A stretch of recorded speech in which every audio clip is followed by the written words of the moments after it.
Guys, welcome to another random Connecticut trip. Today we took the RS5 with the HREs, the purple one. I think this is probably like the third road trip we've done with this car all year.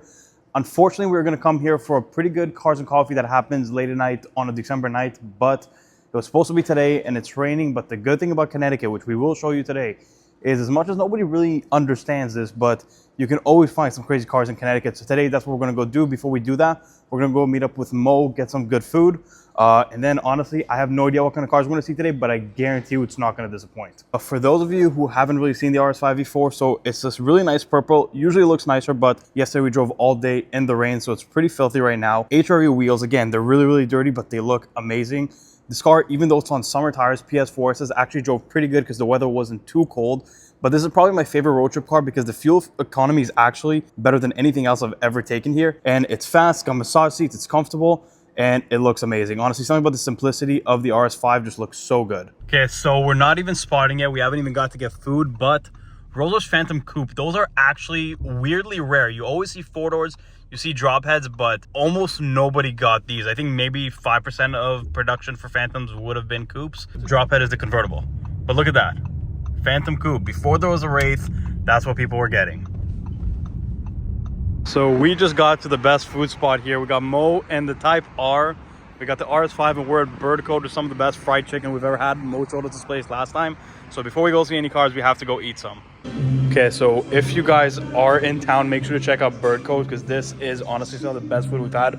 Mo took us here last time and honestly, I've been thinking about it ever since. But now we're gonna eat and we're gonna go see some cars. Okay, so starting off, we're at McLaren Greenwich. Obviously, there's a P1 right here. I guess someone bought it because there's a red bow on it, or maybe they're just doing that for Christmas.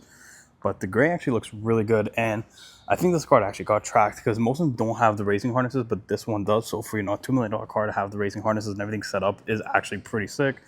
But, you know, we don't really see these anymore. These are the most rare out of the three hypercars.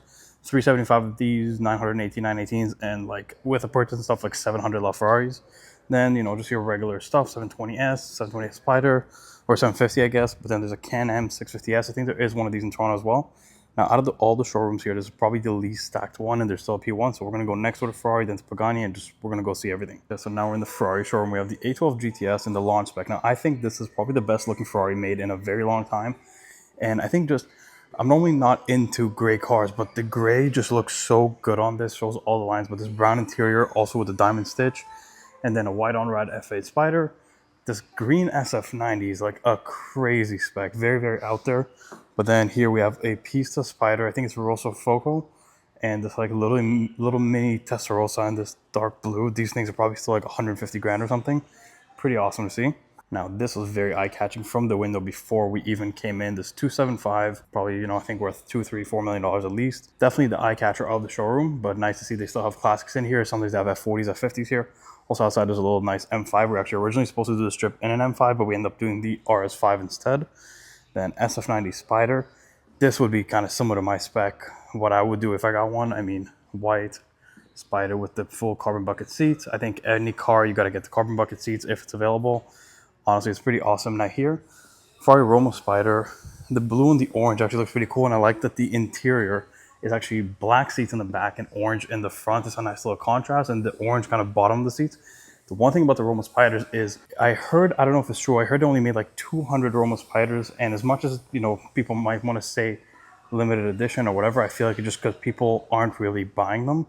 It just looks a little awkward, I think, with the hump in the back. The regular Roma looks awesome, but I think most people would just go and get the Portofino instead if they wanted a convertible. So I don't think the market for Roma Spider is actually quite there. So Jason just pointed out this car's Pista, you know, the track car, has no exterior carbon at all. This is all black. There's just really no carbon anywhere, which is weird because normally these cars are all carboned out. So yeah, this is probably technically a cheaper build than an average one, but I do think that has a cool factor to it, the fact that there is no carbon on it. Now, I don't know if there was a shortage or if the person just didn't option it, but it's kind of cool because you'll probably never see another Pista with no exterior carbon. Okay, so walking down, this is like completely stacked with cars, and you see SF90 Spider here, SF90 Spider there. There's a cool color, this like yellow, I don't know what it's called, but this is something really cool. I think the dark blue with the yellow accents, very subtle, carbon wheels. Whereas we just saw a Pista with no carbon, this has all the carbon, including the seats with the Daytona inserts in yellow. The contrast is honestly sick.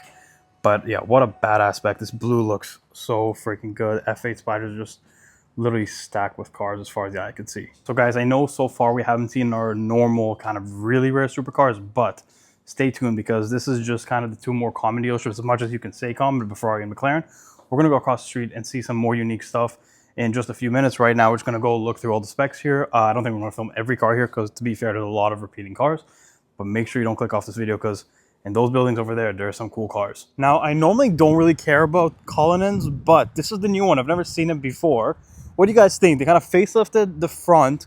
They have these kind of dripping down lights. I'm sure the interior will be the same because Rolls-Royce interiors have been pretty much the same for the last 20 years, but honestly, it kind of looks a little more sporty. I don't mind this at all. Now, there's a lineup of Ferraris here. There's one specifically that we saw driving out of the shop that looked really freaking cool that we're trying to find right now. Hopefully, it's still parked out here. There's a lot of normal cars. I see a, what is that, a piece? Oh, there's that, yeah, that's the car right there. Let me show you guys because this car actually looks so cool. So this is pretty cool. So it's an SF90, but as you can see, it's got these like fins on the side, and then I don't think the hood is stock, but I'm not too sure. It's got these vents right here and the wheels. Look at those wheels and like everything on this car in the matte black. I don't think that's a factory spoiler. Honestly, this is a mean look, and like a cream color brake caliper. This is honestly not huge into modifying supercars, but this is done very tastefully. The matte black, fully tinted. You cannot see anything inside. Honestly, this is a proper build. I really respect who did this, and they didn't go overboard. They did it just the right amount to make this car look so good. Now we are at Pagani and Rolls-Royce of Greenwich. As you can see, there's Rolls-Royces outside, but as you can see, there's a little wheel of a Pagani there, and there's not just one or two Paganis in there. This is going to be a pretty good showroom. So here we are at Pagani of Greenwich, and look at this. We have, first off, a regular coupe. You never see regular coupes. This one's got the Tempesta package 1, so it's got the different lip, different wheels. The exhaust sounds better. Then here, a silver Roadster, not a lot of carbon, and honestly, I respect them when they don't have a lot of carbon because everybody carboned them out.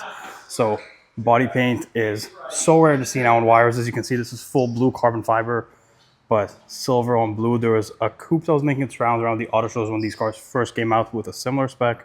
But man, this is so clean. I don't think I've ever seen this car. And this Huayra Roadster, we saw caffeine and carburetors with the top off a few weeks ago.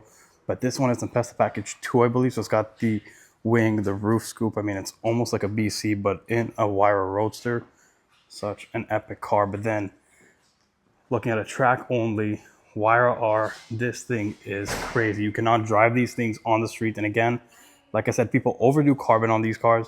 The fact that you have a Huayra R full-on track car that is body paint, that's honestly so nice to see. So refreshing. I think it brings out the lines in the car a lot more, and the white looks amazing. It's kind of like a very metallic-y white.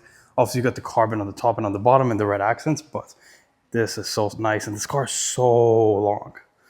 But what a cool-looking car. I know at some point, I'm sure somebody's going to convert one of these to somehow be road legal, and I think that's going to be the craziest experience ever.